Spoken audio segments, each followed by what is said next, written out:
Bonjour et bienvenue dans Africa News Today. Je suis Ali Bamba Diabito, à présent les titres de la semaine. Le Maroc a parfaitement lancé sa Coupe d'Afrique des Nations dimanche soir à Rabat par une victoire 2-0 contre les Comores. Au Nigeria, 130 écoliers ont été libérés par leurs ravisseurs. Ils avaient été enlevés en novembre dans une école catholique. Le Soudan dénonce les violences perpétrées par les forces de soutien rapide et les désigne désormais comme des groupes terroristes.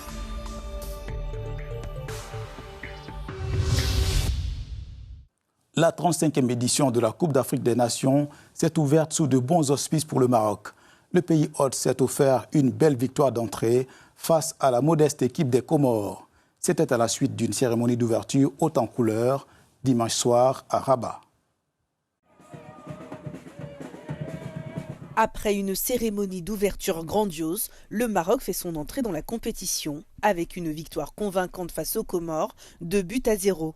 Le pays hôte de cette 35e édition de la Coupe d'Afrique des Nations est bien décidé à s'imposer et fait partie des grands favoris du tournoi.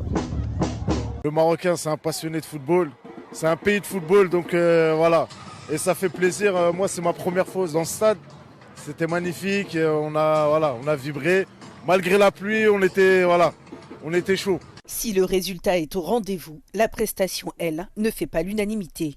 Chez les supporters, les avis sont mitigés. Il faudra qu'on s'améliore sur le jeu, sur les efforts de mouvement.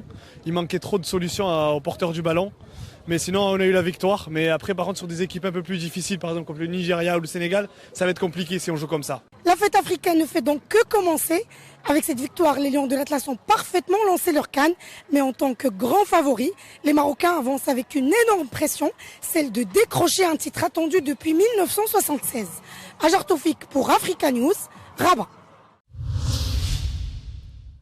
Au Nigeria, des écoliers précédemment kidnappés fêteront bien la Noël avec leurs familles après plusieurs semaines passées en captivité. Ils sont 130 élèves qui avaient été enlevés par des individus armés en novembre dernier dans l'État du Niger. Au Nigeria, les 130 élèves enlevés en novembre dernier dans une école catholique ont été libérés ce dimanche. Ils font partie des 300 élèves et 12 membres du personnel enlevés par des hommes armés au sein de l'internat catholique Sainte-Marie dans le village de Papiri le 21 novembre dernier. 50 enfants avaient réussi à s'échapper au moment des faits. Le gouvernement nigérian a déclaré le 8 décembre dernier avoir réussi à libérer une centaine d'otages. Au total, 230 personnes ont pu être libérées pour l'heure. À noter qu'il s'agit de l'un des plus importants kidnappings de masse dans le pays, déjà ravagé par le phénomène depuis plusieurs années. Le Nigeria a été secoué par une vague d'enlèvements début novembre qui avait suscité inquiétude et indignation dans le pays. Face à l'aggravation de l'insécurité dans le nord, où des bandes armées s'attaquent fréquemment aux écoles pour obtenir des rançons, plusieurs établissements avaient dû fermer leurs portes temporairement. Les enlèvements dans les écoles se sont multipliés depuis que les militants de Boko Haram ont enlevé 276 filles à Chibok en 2014. Bien loin de la doctrine djihadiste, ces enlèvements sont motivés par l'argent obtenu grâce aux rançons. Le Soudan souhaite désormais classer les forces de soutien rapide dans la catégorie des groupes terroristes. À l'occasion de la deuxième conférence ministérielle du Forum de partenariat Russie-Afrique, les autorités de Khartoum ont dénoncé les violences dont elles accusent les forces paramilitaires des FSR. C'était au Caire, en Égypte. L'Égypte a accueilli samedi la deuxième conférence ministérielle du Forum de partenariat Russie-Afrique. Au cours de la rencontre au Caire, la capitale, la ministre soudanaise des Affaires du cabinet a dénoncé les violences dans son pays. Le Soudan demande que ce groupe, les forces de soutien rapide, soit classé comme groupe terroriste et tenu responsable des crimes qu'il a commis. Et que son sponsor régional bien connu, les Émirats arabes unis, soit tenu responsable de son financement pour la fourniture d'armes et pour lui avoir apporté un soutien politique, diplomatique et médiatique, devenant ainsi complice de tous les crimes commis contre les citoyens soudanais. Le forum a pris un élan particulier après l'édition de 2023 où le président russe a cherché à obtenir le soutien des dirigeants africains pour briser l'isolement imposé à Moscou par les Occidentaux. Le week-end dernier a connu la 4e édition de la Kivu Fashion Week. C'est en République démocratique du Congo et au cœur d'une région meurtrie par les conflits armés. Le public a eu droit à un temps de répit, un temps pour penser style, sapologie congolaise, avec les créateurs qui ont effectué le déplacement. La 4e édition de la Kivu Fashion Week s'est tenue dans le jardin de l'hôtel Serena de Goma, dans l'est de la République démocratique du Congo. Il y a quelques mois à peine, cet hôtel se trouvait au cœur des combats ayant conduit à la prise de Goma par les rebelles du M23, soutenus par le Rwanda. Malgré ce contexte, les organisateurs ont choisi de maintenir le rendez-vous pour porter un message de paix et de résilience. Le but de cette 4e édition était de réunir les communautés, les différentes communautés, surtout les communautés de l'Est. C'est la raison pour laquelle on avait invité plusieurs invités venus de l'Est, le Rwanda, l'Ouganda et tant d'autres pays. On voulait juste partager le message que nous voulons la paix, nous voulons cette cohabitation pacifique entre les nations. Malgré la signature récente d'un accord de paix négocié par les États-Unis, les violences se poursuivent dans l'est du pays. La semaine dernière encore, le M23 avait pris le contrôle d'une autre ville lors d'une offensive meurtrière. Vainqueur à Kilimali et d'autres créateurs ont fait de la mode un outil de rassemblement pour les populations affectées par le conflit.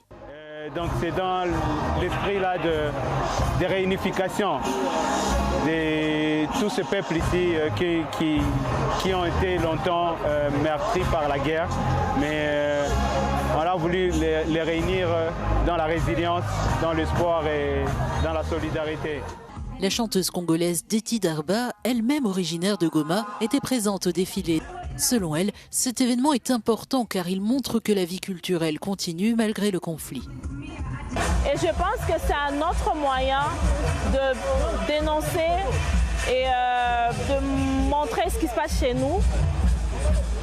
Et pas que le négatif, parce qu'au-delà de la guerre, nous vivons, nous créons, nous sommes résilients et nous essayons d'avancer du mieux qu'on peut. Les mannequins ont présenté des robes de soirée élégantes et des tenues traditionnelles africaines revisitées dans un esprit contemporain. La mode s'est ainsi faite langage de paix et de dignité à Goma. Rappelant que même au cœur du chaos, la création demeure une forme de survie, mais surtout un acte de courage. Et comme chaque semaine dans Africa News Today, voici quelques dates clés à noter. Le 25 décembre, c'est la fête de Noël. Les chrétiens célèbrent la naissance de Jésus-Christ. Dans plusieurs endroits du monde, nombreux sont ceux qui célèbrent cette journée sans toutefois y prêter un caractère religieux. C'est le cas dans certains pays d'Afrique, dont la plupart ont fait de Noël un jour férié. Le 27 décembre auront lieu les élections législatives ivoiriennes à la suite de la présidentielle d'octobre dernier. Il s'agira de renouveler les 255 membres de l'Assemblée nationale de Côte d'Ivoire. Le 28 décembre, les Guinéens se rendront aux urnes pour élire le nouveau président de la République. La Guinée est dirigée par des militaires depuis le coup d'État de 2021. Le chef de la junte, le colonel Mamadi Doumbouya, fait partie des 9 candidats retenus pour ces élections. Les élections générales en République centrafricaine se tiendront le 28 décembre. Il s'agit d'un quadruple scrutin présidentiel, législatif, municipal et régional. Le processus est contesté et boycotté par une partie de l'opposition dans un contexte sécuritaire tendu dans l'est du pays. C'est la fin d'Africa News Today. À la semaine prochaine pour une nouvelle édition. Pour plus d'informations, restez sur Africa News et africanews.com.